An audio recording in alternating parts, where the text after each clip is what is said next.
What if I told you that everything you're reading about Dubai property and the Iran situation is missing the most important data?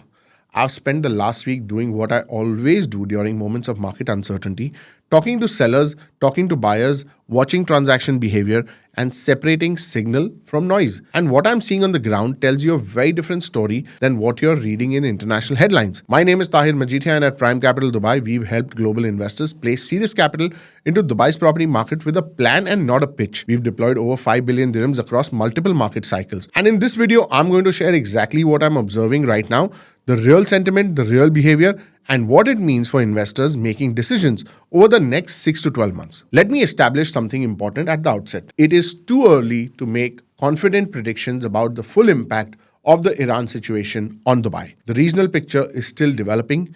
Anyone claiming certainty right now is speculating. But we can observe what's actually happening. We can separate confirmed impact from projected impact.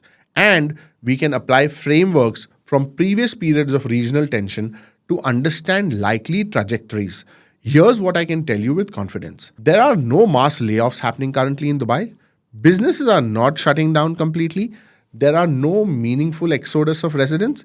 And the structural factors that drive this market, the visa framework, the tax environment, the economic diversification, the infrastructure investment, none of that has changed. What has changed is sentiment, particularly among international observers who are watching news coverage rather than living the daily reality here. And the sentiment is a powerful force in property markets. But sentiment and fundamentals are not the same thing. Understanding the difference is what separates investors who build wealth through cycles from those who lose money reacting to headlines. Now, what does transaction behavior tells us? Let me share what I'm actually observing in the market. Over the last several days, every client conversation I've had has included the same question. Are there distressed deals to be bought? Everyone is looking for distress inventory. Everyone assumes that distress exists across the market. But here's the data point that matters most. Up until now, I have not come across a single deal that I would call it a very genuine, absolute distress. Nothing where I would tell an investor, this is a clear opportunity, you should move immediately. What that tells us is important. Sellers are not panicking.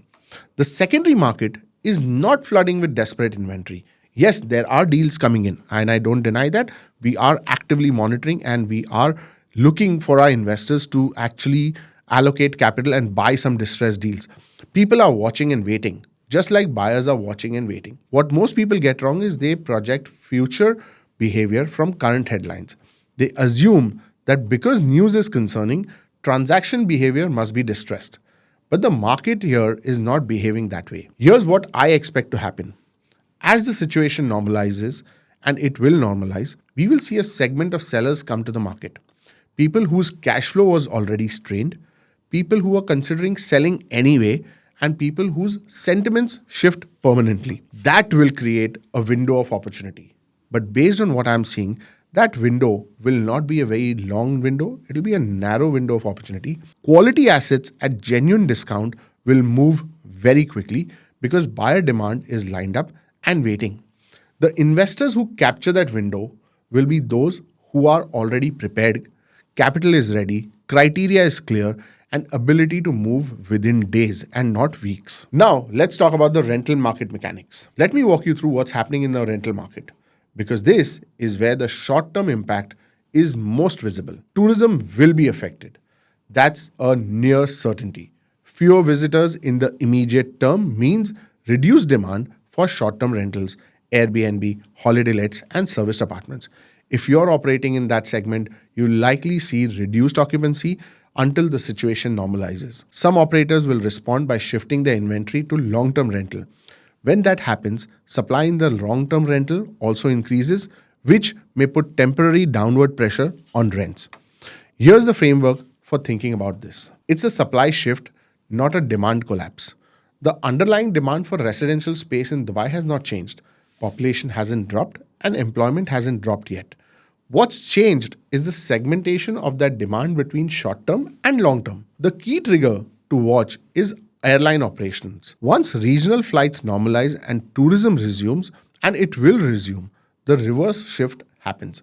Short-term operators pull inventory back, long-term supply tightens, and rents stabilize or increase. Dubai has always bounced back quickly from these situations. We saw it during COVID when the city was among the first in the world to reopen. The practical implication for investors is this: if you have short term rental exposure, be prepared for a temporary adjustment. If you have a long term rental exposure, you may see marginal pressure but no structural change. If you're buying right now, factor short term rental dynamics into your underwriting, but don't overweight them against long term fundamentals. Understanding market dynamics is valuable, but acting on them requires specific inventory.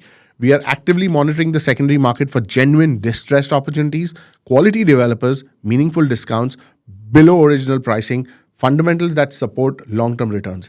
If you want first access when we identify deals that meet those criteria, get on our distressed deals list. Link is in the description. Developer behavior and pricing. Let me address what's happening on the primary market, new development, off-plan sales. What most people expect is that developers will reduce prices. They assume developers like Emaar, Miraz, Dubai Holding will announce discounts to move inventory. Based on every cycle I've observed, that's not how it works. Developers protect headline pricing. It's fundamental to their business model. Reducing prices devalues their existing inventory, creates comparison problems with early buyers, and signals weakness to the market. Instead, what developers do is improve terms, extended payment plans. Instead of, let's say, 80-20, they might offer a 70-30, 60-40 DLD fee waivers, which represent a 4% saving, sometimes a service charge waiver for the first year or two. These kind of offers do come in. These incentives can represent meaningful value, but they are structured to avoid headline price cuts. The practical implication: if you're buying primary market, this is a period where you may be able to negotiate stronger terms than normal, but you should not expect to negotiate significantly below listed prices. The real pricing opportunity is in the secondary market. Individual sellers who bought on aggressive payment plans, took on more leverage than they should have, or simply need to exit for personal reasons. When those sellers come to the market, the discount is real, not hidden in terms. But here's the distinction that matters. True distress is 15% or more below the original price with a quality developer.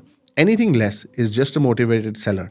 There's a difference in the return profile. Let's look at the government response framework. One variable that most external analysts ignore is potential government response. Here's something important to understand about the UAE. People here have confidence in the government, not just the business policy, but for security and stability. What's happened over the past week has reinforced that confidence, not undermined it. The defense response demonstrated capability that most people didn't know existed. Now, on the economic side, during COVID, the UAE government took significant steps and action to support the market. The central bank was instructed to allow loan payment extensions without additional interest, essentially a 6-month forbearance period for mortgages, auto loans, and other consumer debt. We don't know yet whether similar measures will be announced in response to current events. It depends on the assessed economic impact, which is still being determined. What I can tell you is the UAE government has a track record of decisive, business-friendly response during periods of uncertainty. They understand that confidence is an economic asset, and they've demonstrated willingness to deploy resources to protect it. When evaluating worst-case scenarios, factor in the high probability that government support measures will be part of the equation. This is not speculation, it's pattern recognition from previous cycles. Look, data and frameworks are valuable, but every investor's situation is different. Your capital, your passport, your timeline, your risk tolerance, all of these change the optimal strategy. If you want a clear-eyed assessment of your specific position, book a strategy call with my team. We'll look at your objectives and your constraints, and we'll tell you honestly whether now is the right time for you to act, and if so, how. Link is in the description. One observation worth noting: what's unfolded over the past week has demonstrated something that wasn't widely appreciated. The UAE's defense infrastructure is amongst the most advanced in the world. Systems that had never been publicly tested have now been proven effective. For investors evaluating long-term geopolitical risk in the region, that changes the calculation. The UAE has shown it can defend itself, and that's data, not speculation. I'll be exploring what this means for the stability thesis in an upcoming video. Make sure you're subscribed so you don't miss it. At Prime Capital, we make sure we invest with a plan and not a pitch.